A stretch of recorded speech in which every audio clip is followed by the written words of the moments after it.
រឿងសត្វភេពីរចែកផ្លូវគ្នារកអាហារ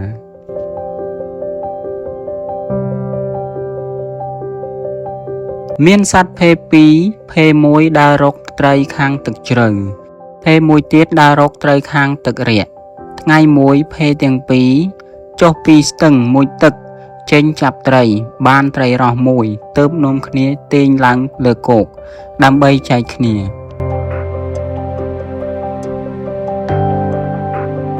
ភេខាងទឹកជ្រៅទាមទារយកចំណែកខាងក្បាលព្រោះវាថាវាមានការលំបាកខ្លាំងណាស់ចំណែកឯភេខាងទឹករាក់ក៏ឆ្លើយថាចំណែកខាងក្បាលត្រូវបានវាទើបត្រឹមត្រូវព្រោះបើមិនខំស្ទាក់ចាប់ទេក៏មិនបានត្រីនេះដែរភេទឹកជ្រៅមិនព្រមចែកទើបភេទាំងពីរឆ្លោះគ្នារួចនាំគ្នាទៅរកចចកជាចៅក្រមឲ្យចែកឲ្យ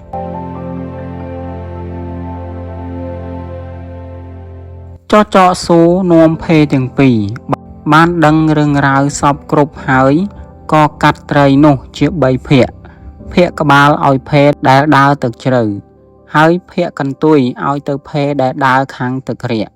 ភាគកណ្ដាលចចកយកបរិភោគខ្លួនឯង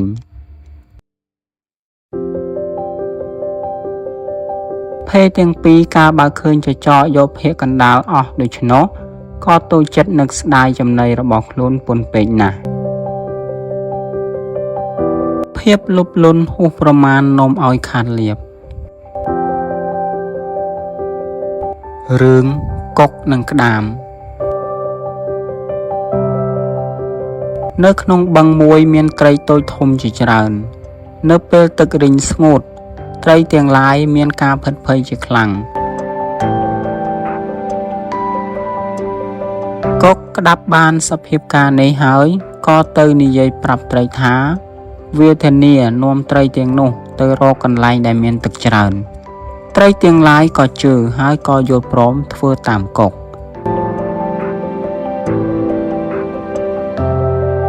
បានឱកាសកុកក៏ពំត្រីទៅស៊ីម្ដងមួយរហូតដល់អស់ចុងក្រោយបំផុតកុកក៏នាំយកក្តាមគ្រងទៅទៀតទៅដល់គល់ឈើមួយក្តាមគ្រងសង្កេតឃើញមានឆ្អឹងត្រីជាច្រើនគរនៅនឹងគល់ឈើនោះ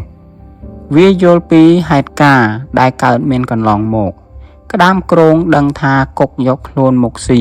ក៏ប្រឹងគៀបកកុកយ៉ាងខ្លាំងរហូតដល់បាត់បង់អាយុជីវិត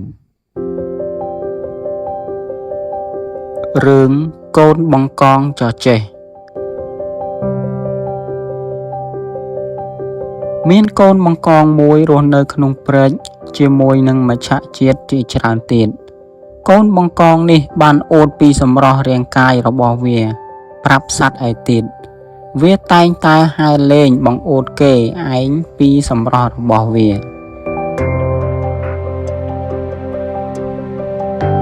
បង្កងចំណាស់មួយឃើញដូច្នោះក៏និយាយណែនាំវាកុំឲ្យបង្ហាញខ្លួននៅលើទឹកត្រូវប្រុងប្រយ័ត្នពីព្រោះអ្នកនេសាទច្រើនណាស់កូនបង្កងឆ្លើយថាទៅខ្លាចអីអ្នកនេសាទនោះគាត់មិនងាយចាប់ខ្ញុំបានទេខ្ញុំហែលលន់ណាស់ថាហើយកូនបង្កងក៏ទៅបបួលមិត្តភ័ក្តិហែលលេងក្បែរទូកនេសាទកូនបង្កងលោតផុតពីទឹកស្រាប់តែអ្នកនេសាទឃើញហើយក៏បង់សំណាញ់ចាប់បានកូនបង្កងនិងមិត្តភ័ក្តិវាអស់កូនបង្កងនឹកស្ដាយក្រោយតែហួសពេលទៅហើយ